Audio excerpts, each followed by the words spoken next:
Broadcasting from the business capital of the world, this is the Podcast Business News Network.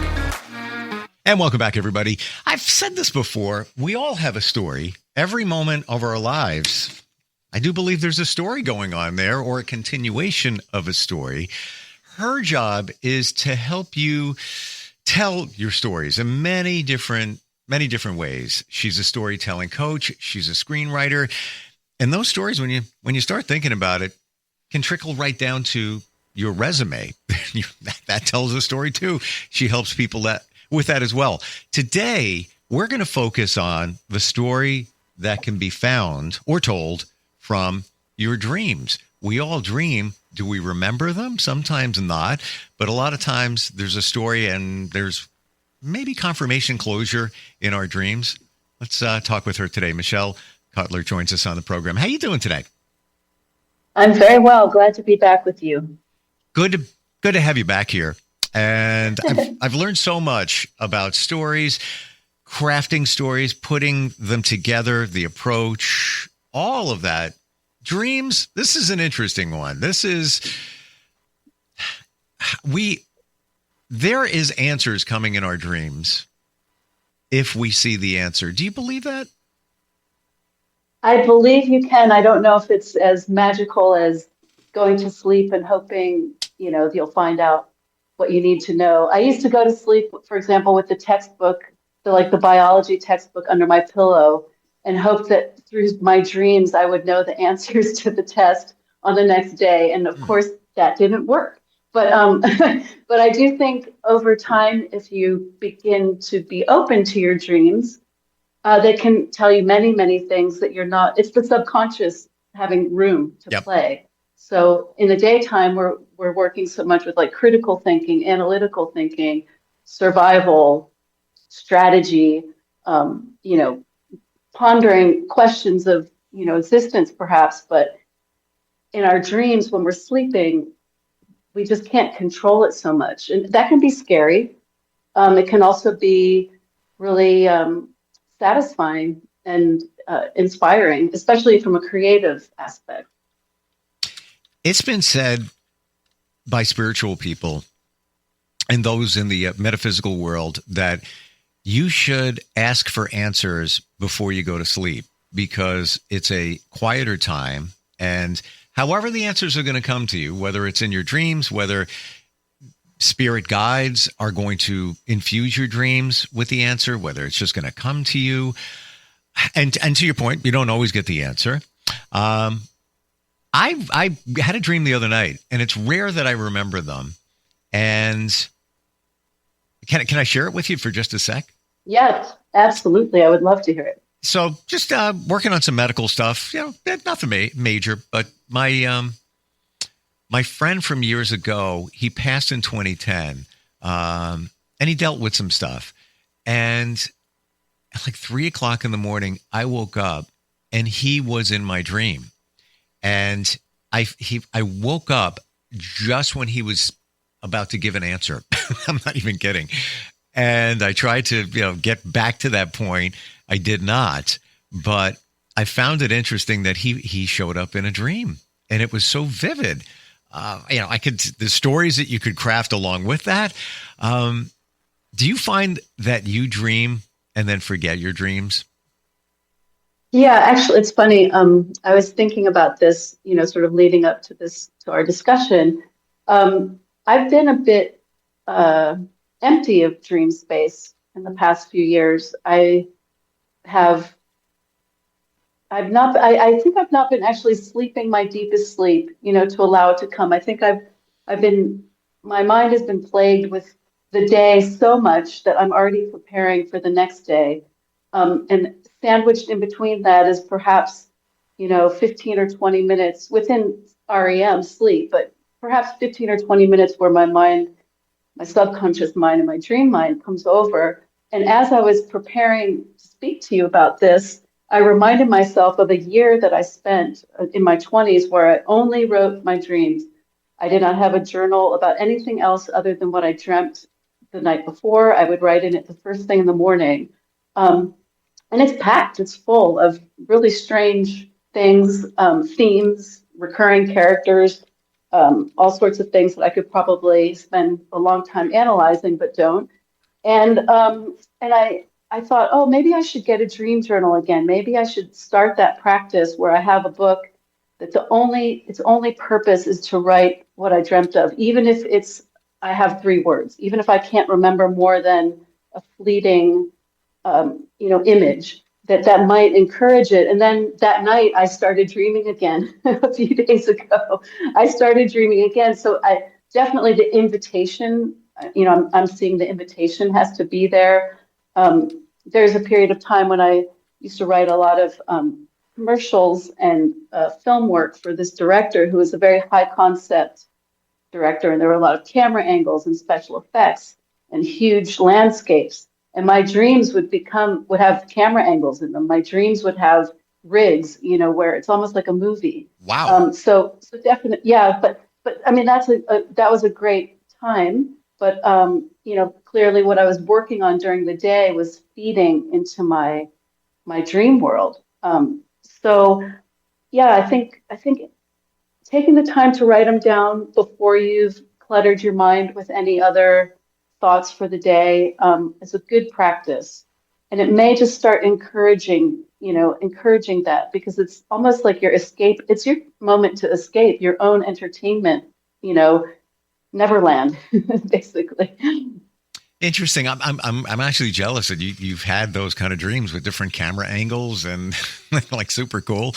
And that the reason I brought up the dream a moment ago about my friend was I haven't had one that I remember in as far as I can remember. I'm talking, months, maybe a year. Of course, you should have a notebook and something to write with next to your bed so you can write them down and try to remember them, because a lot of times you wake up, it's like, oh, wow, that was really weird. I just dreamt that. And then first thing in the morning, you totally forgot about it.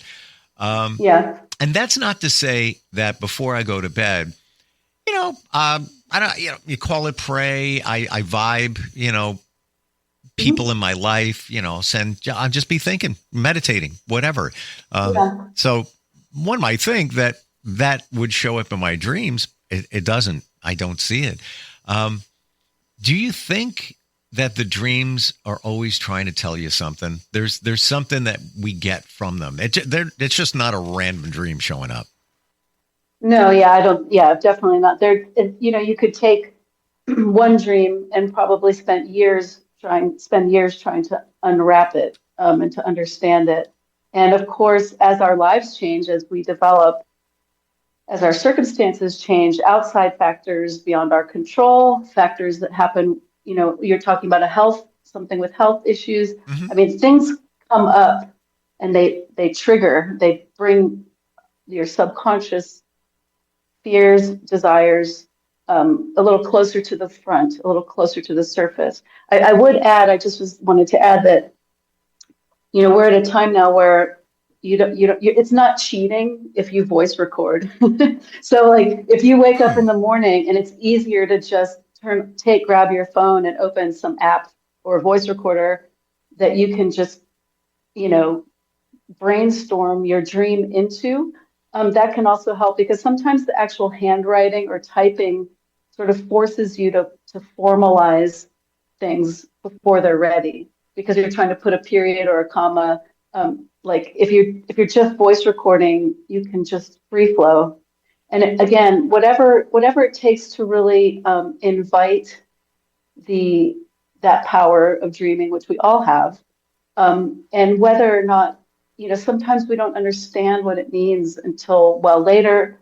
Other times, they say you work out sort of the problems of the day in your dreams, because like I was saying, you spend so much time during the day thinking so concretely, and you have to give yourself that chance. And I've found that medication doesn't help. Sorry, I don't know how to put it, but whatever, illegal or legal medications I've found don't really help. If I've had a few glasses of wine and I'm like, "Ooh, I'm tired," and go to sleep, I don't dream, or I'm probably dreaming. I don't remember any of it. So there's a whole other step in sort of what you're doing, meditating before sleeping. rather than scrolling, your Instagram, I'm sure gets you're getting somewhere in there. Whether you remember or not is the morning's job, the morning's project. Yeah. Well, that's not to say that I wasn't scrolling before. I meditated. But thank you for the reminder on the voice recording idea. You can put that on your phone, free apps. A lot of times you even get 10 minutes free recording time, on an app that you don't pay for. And that would just make it easier. You press the button and just explain, probably in more vivid detail than you may have, even if you wrote it down.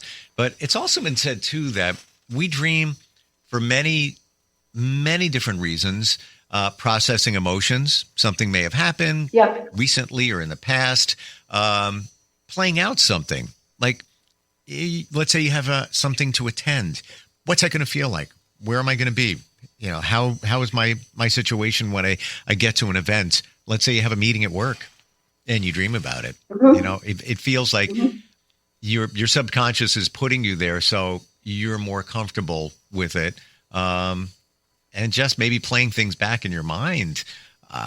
It's amazing, Michelle, after all these years and technology and everything, from what I can tell, dreams are very much misunderstood. Like there's no deep, concrete details on it. It's just a lot of theories, a little bit of, we can see brain activity and such. But there's ongoing research. So it hasn't been defined yet, really nailed. Absolutely. Absolutely. And, another thing that I've been thinking about as you're speaking is that there are really strong emotions we can have to an event, to something that is coming up or something we've just gone through, that again, there may not be the space, time, or place to actually express those emotions in the moment. And that is also when those dreams can start to really tell you something. I was working with a writer who had, her father had passed away and she was clearing out his house, and she was also sleeping in like her childhood bedroom of the house while she was cleaning it.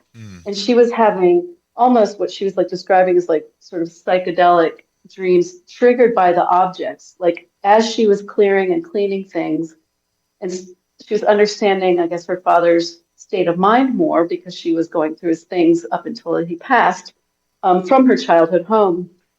And the dreams were just super lucid. She would wake up and she would write them. And so she's trying to weave this sort of dream state in with the daytime, sort of this, how you deal with grief, how you're sort of closing out the life of a loved one and dealing with grief. There are these daytime practices that you have. And then there's this whole nighttime, sleep state that awakens all of these other memories and things that were just, she had forgotten about. And again, it's just through objects that can happen. Has anybody ever written, to your knowledge, a book or any kind of material based on their dreams?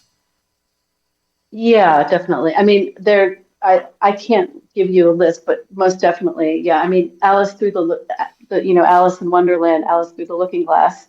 Those are very much dream, altered state storytelling. There's definitely a lot. I was actually going to talk about David Lynch with you because he passed away this week, and dreams were such a big part of his process and the way he worked. Please do. I got to tell you, we knew him, me personally, not knew him, but knew of him back in the day, with a lot of the shows that he worked on and films as well.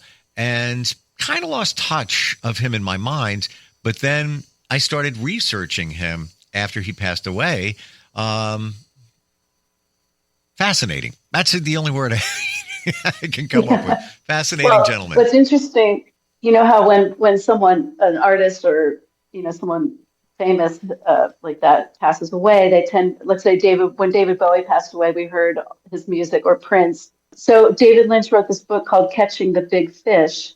And in it, there's a chapter called Darkness. And he says, people have asked me why, if meditation is so great and gives you so much bliss, are my films so dark and there's so much violence?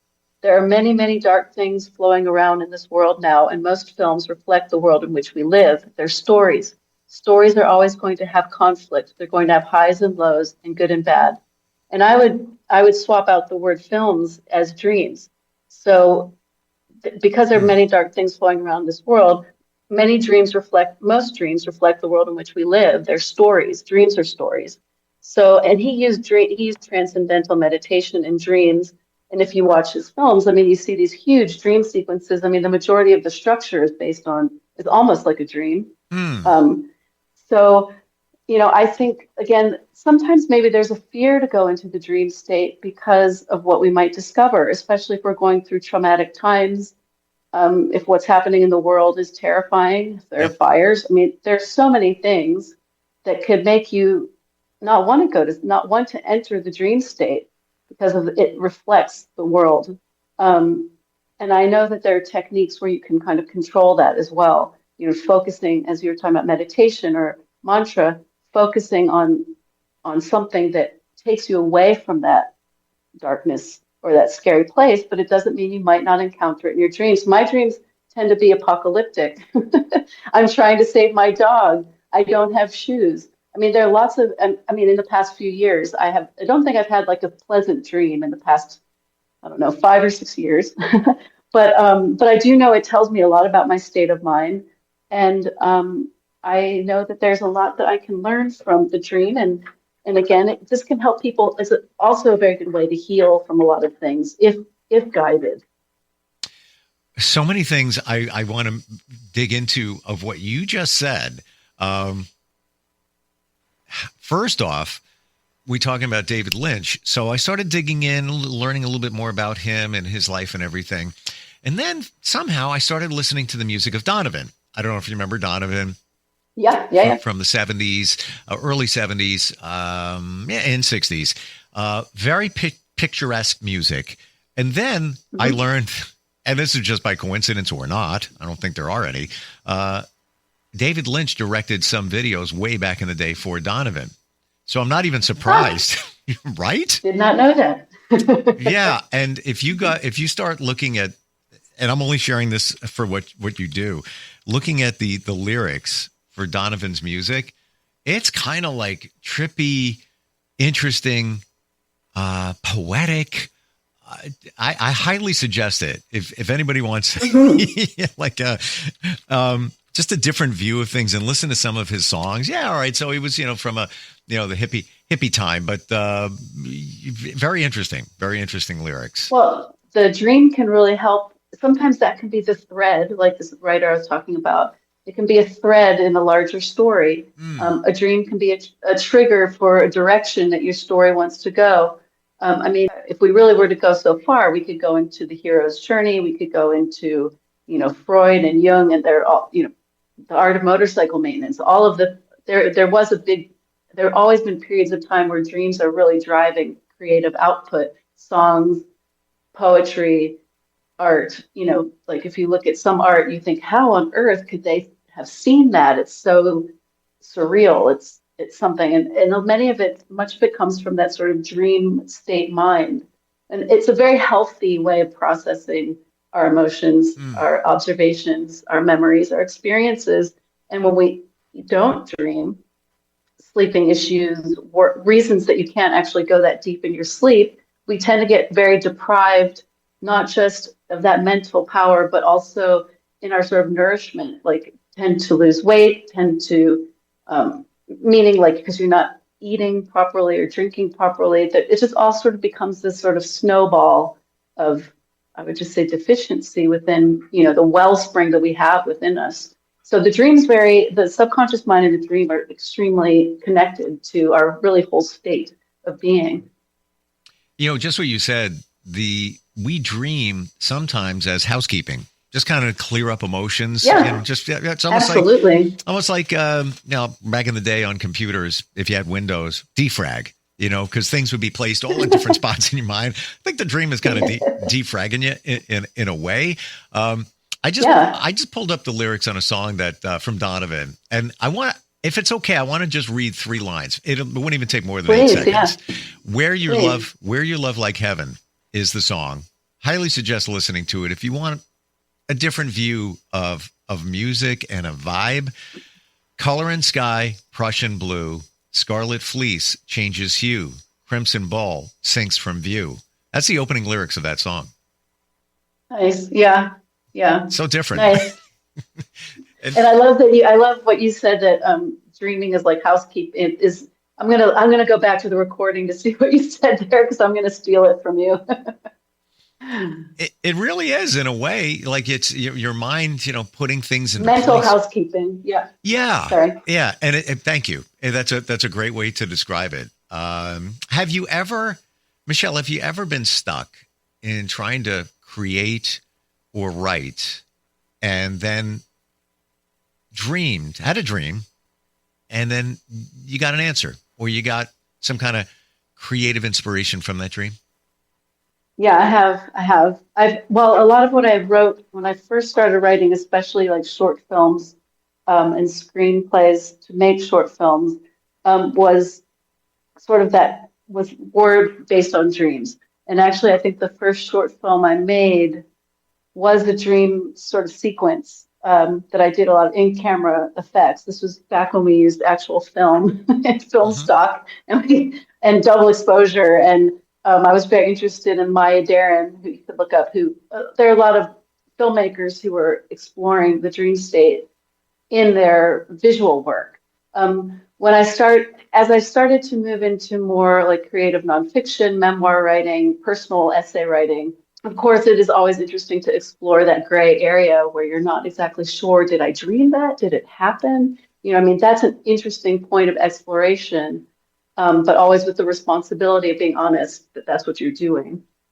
Yeah, it's an interesting thing you bring up there. Did I dream that? Oh, did that really happen?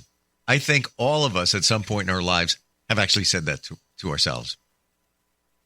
Yeah. And of course, I was thinking the difference between a dream and when someone says, what do you dream of, becoming, or do you have a dream for your future?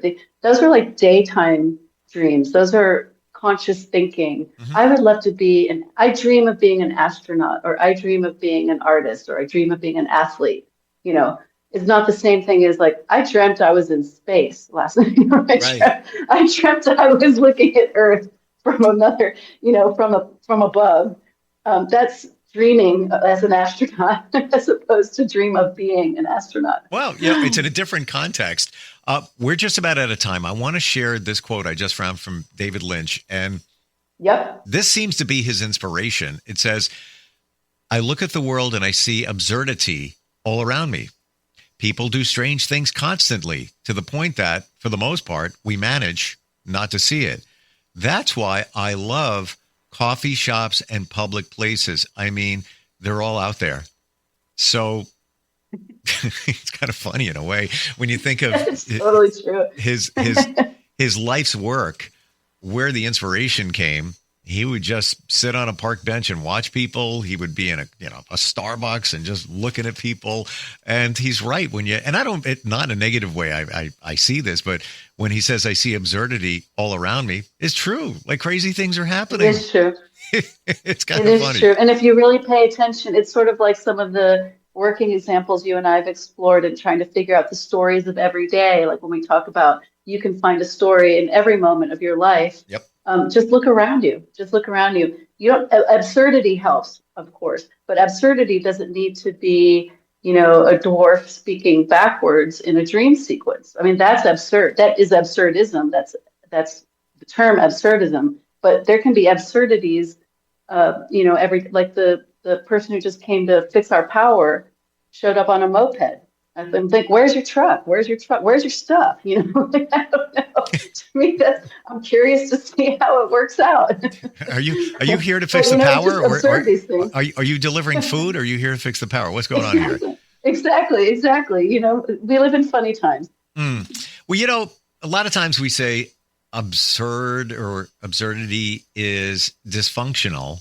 But I don't really think it is. It's just, I look at it as a little odd, maybe irrational in some regards, but no, it's just that's somebody's thing and good for them. Maybe that's not your thing, whatever you're observing. Michelle, how do we connect with you? If somebody is, and we just looked at one aspect and an interesting one today, our dreams and the stories behind them.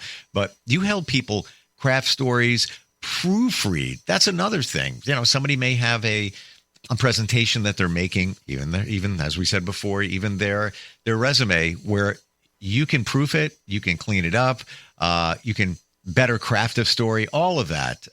So much that you offer. How do we find you? Yeah, I have a website. It's michellecutler.com, which is my name, MichelleCutler.com. I actually have a new little drop down on my menu for workshops because I have a couple of workshops coming up that I will include. So one of them is actually based on one of our conversations, Steve, which we were talking about storytelling and SEO, like digital identity in a searchable world. Yep. So I took our conversation and I've turned it into a workshop that I'm doing through the International Women's Writers Guild in February on the 23rd. And then I have another one about adaptation, true stories into screenplays.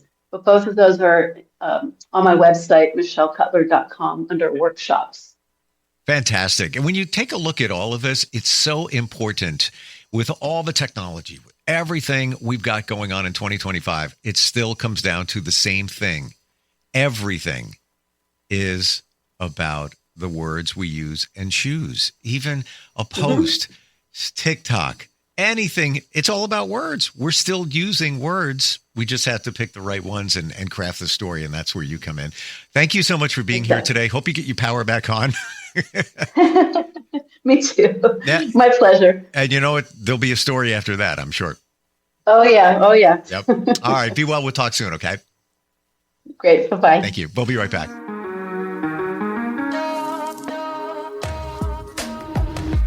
Broadcasting from the business capital of the world, this is the Podcast Business News Network. Hi, this is Terry Crews, actor, former football player, game show host, father of 5, and all-around big dude. I'm also an expert on drama. I know all kinds of drama. There's the good kind that comes with having a house full of kids. There's the bad kind like season-ending injuries. There's the necessary kind like having an agent in Hollywood. And there's silly drama, like the drama around my percolating pectorals. And then there's the drama you can skip. Skip the drama that comes with not having your high school diploma or equivalency. Find free adult education classes near you and finish your high school diploma. Visit finishyourdiploma.org. Or text diploma to 97779. Message and data rates may apply. Reply STOP to opt out. That's diploma to 97779. And leave the drama to actors like me. Brought to you by the Dollar General Literacy Foundation and the Ad Council.